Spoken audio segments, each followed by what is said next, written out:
Assalamualaikum warahmatullahi wabarakatuh. Halo semuanya, perkenalkan nama saya Siti Oliva, NIM 220885, program studi yaitu Manajemen kelas RA1 semester 6. Dosen pengampu yaitu Bapak Muhammad Teguh Setiadi, SEMM CTMP.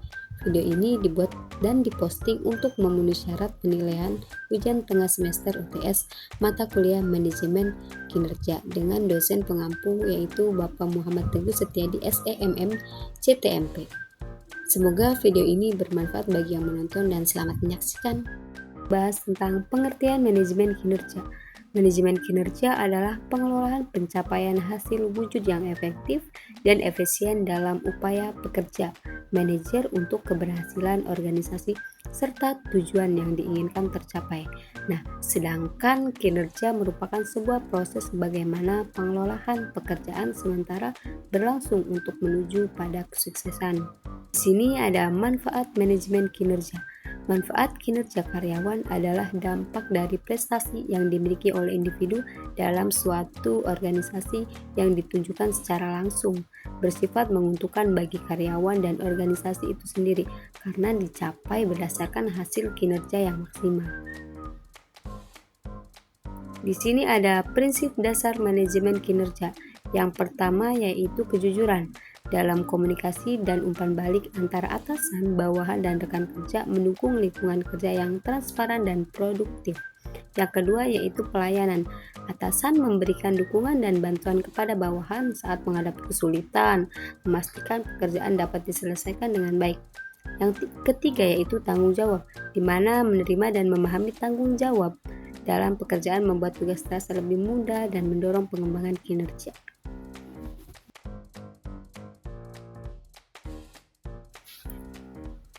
Materi kedua yaitu membahas tentang pentingnya manajemen kinerja. Yang pertama, manajemen kinerja diperlukan untuk meningkatkan kinerja pegawai dan organisasi secara optimal melalui strategi yang terencana dan berkesinambungan.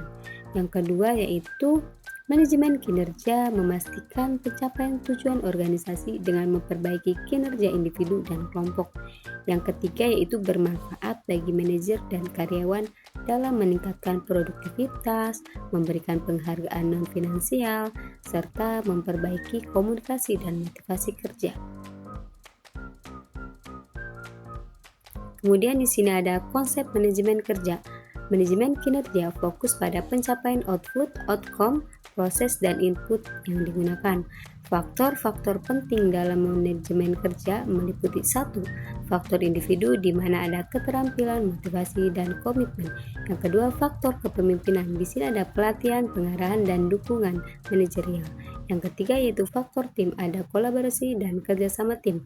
Yang keempat yaitu faktor sistem, ada infrastruktur kerja dan desain pekerjaan. Yang kelima yaitu faktor konseptual. Di sini ada budaya organisasi dan lingkungan eksternal. Kemudian di sini ada keberhasilan konsep kinerja dalam organisasi. Keberhasilan organisasi ditentukan oleh perilaku individu, tim kerja, serta faktor situasional internal dan eksternal. Pengukuran kinerja organisasi meliputi aspek keahlian, pengetahuan, sikap, motivasi pegawai, serta aktivitas operasional.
Materi keempat di sini membahas tentang pengertian model strategic planning.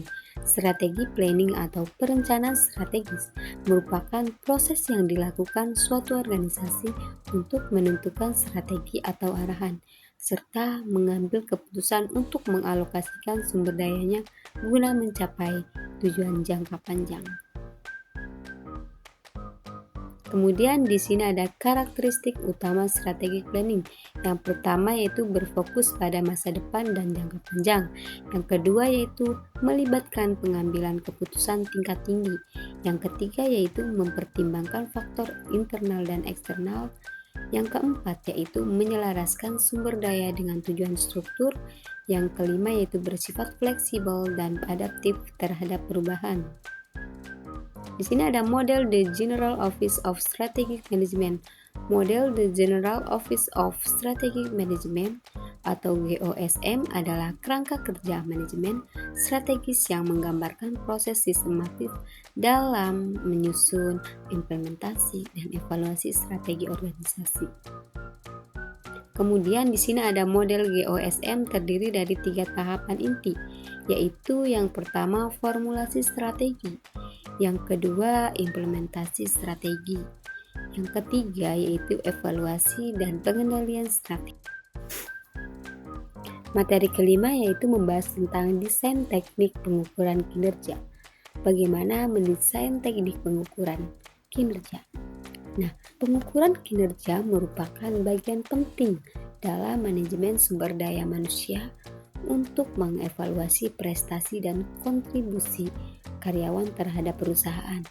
Nah, teknik pengukuran yang baik harus objektif, transparan, serta mempertimbangkan aspek perilaku dan keterampilan karyawan. Kemudian di sini ada teknik tindak lanjut dalam pengukuran kinerja. Teknik tindak lanjut dalam pengukuran kinerja bertujuan untuk memastikan bahwa sistem evaluasi yang diterapkan dapat memberikan umpan balik yang konstruktif serta mendorong peningkatan kinerja pegawai. Nah, di sini ada berikut beberapa teknik tindak lanjut yang dapat diterapkan. Yang pertama yaitu evaluasi dan umpan balik berkala. Di sini kita bisa melakukan evaluasi rutin entah bulanan, triwulan, atau tahunan terhadap hasil kinerja pegawai bagian keuangan. Kemudian bisa memberikan umpan balik secara langsung dan spesifik kepada pegawai mengenai pencapaian dan aspek yang perlu diperbaiki. Yang kedua yaitu penyusunan program pelatihan dan pengembangan. Kita bisa, jika terdapat kesenjangan dalam kinerja pegawai, koperasi dapat menyusun program pelatihan berbasis kebutuhan karyawan. Kemudian ada pelatihan dapat mencakup aspek teknik akuntansi serta keterampilan perilaku seperti manajemen waktu dan komunikasi. Yang ketiga yaitu penggunaan sistem insentif dan motivasi. Kita bisa memberikan insentif berdasarkan hasil kinerja untuk meningkatkan motivasi pegawai, ataupun bisa memberikan insentif dapat berupa bonus finansial, penghargaan non-materi seperti sertifikat, promosi, atau fleksibilitas kerja. Yang keempat yaitu meningkatkan komunikasi internal, meningkatkan keterbukaan komunikasi antara manajer keuangan dan pegawai bagian keuangan. Kita bisa menggunakan rapat koordinasi rutin untuk membahas kendala dan strategi peningkatan kinerja. Materi keenam atau materi terakhir membahas tentang teknik, strategi, dan analisa kebutuhan kompetensi. Pengertian kompetensi. Kompetensi adalah seperangkat pengetahuan, keterampilan, dan sikap yang harus dimiliki seseorang untuk melaksanakan tugas atau pekerjaan dengan baik. Menurut Spencer dan Spencer 1993, kompetensi adalah karakteristik yang mendasari seseorang dan berhubungan dengan kinerja yang efektif. Di sini ada pengertian soft skill dan hard skill. Soft skill merupakan bentuk kompetensi dasar yang menunjukkan cara seseorang berperilaku dan bertindak agar dapat melaksanakan pekerjaannya secara efektif. Sedangkan hard skill merupakan jenis kompetensi yang memberikan gambaran tentang apa yang perlu diketahui dan dilakukan oleh seseorang agar dapat melaksanakan tugasnya dengan baik. Selanjutnya di sini ada faktor-faktor yang mempengaruhi kompetensi. Yang pertama yaitu keyakinan dan nilai. Yang kedua yaitu keterampilan. Yang ketiga yaitu pengalaman. Yang keempat yaitu kepribadian. Yang kelima yaitu motivasi. Yang keenam isu emosional. Yang ketujuh kemampuan intelektual. Yang kedelapan yaitu budaya organisasi. Jenis-jenis soft skill. Secara umum, soft skill terbagi ke dalam dua kelompok utama, yaitu kemampuan untuk mengelola diri sendiri atau bisa disebut dengan intrapersonal skill seperti tanggung jawab, pengendalian diri, integritas, dan rasa percaya diri. Dan kategori yang kedua yaitu kemampuan interpersonal atau kemampuan dalam berinteraksi dengan orang lain, bisa disebut dengan interpersonal skill seperti kemampuan beradaptasi dengan orang lain, berbagi ilmu dengan orang lain, negosiasi, bekerja sama tim, dan kemampuan memimpin. Selanjutnya di sini kita membahas tentang identifikasi kompetensi aparatur. Identifikasi kompetensi aparatur adalah proses menentukan kemampuan, pengetahuan, dan keterampilan yang diperlukan oleh seorang aparatur untuk melaksanakan tugas dan tanggung jawabnya secara efektif. Proses ini penting untuk memastikan bahwa aparatur memiliki kompetensi yang relevan dengan peran yang mereka jalankan.